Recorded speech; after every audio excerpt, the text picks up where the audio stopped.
Congress MIM దోస్తీపై విమర్శలు గుప్పించారు కేంద్ర మంత్రి కిషన్ రెడ్డి. రాష్ట్రంలో ఎంఐఎం, కాంగ్రెస్, బీఆర్ఎస్ ఈ మూడు పార్టీలు ఒక్కటే అన్నారు. అధికారం ఎటుంటే అటు వాలిపోయే ఎంఐఎం ఇప్పుడు కూడా అదే పని చేస్తోందన్నారు.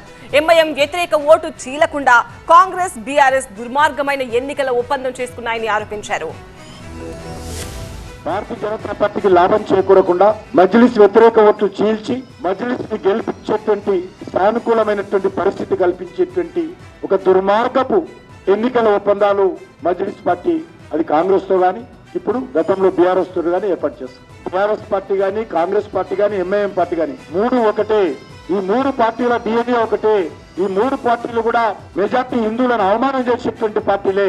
ఎవరితోనైనా కేసీఆర్ మాట్లాడేవాడంటే ఈ 10 సంవత్సరాలు ఓవైసీ బ్రదర్స్ తోటి అసదుద్దీన్ ఓవైసీ మోటార్ సైకిల్ తీసుకొని ముఖ్యమంత్రి అధికార నివాసానికి వెళ్ళేవాడు. టక్ గేట్లు తెలుసుకునేటి ఎవరు రానియాడు.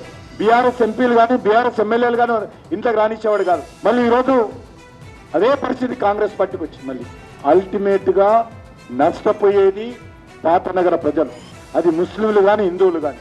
కాంగ్రెస్ ఎంఐఎం పొత్తును ఖండించాల్సిందిగా నేను అన్ని వర్గాల ప్రజలను కోరుతా ఉన్నాను. హైదరాబాద్ పార్లమెంట్ కాన్స్టిట్యున్సీలో ఓవైసీని ఓడించడమే లక్ష్యంగా పెట్టుకొని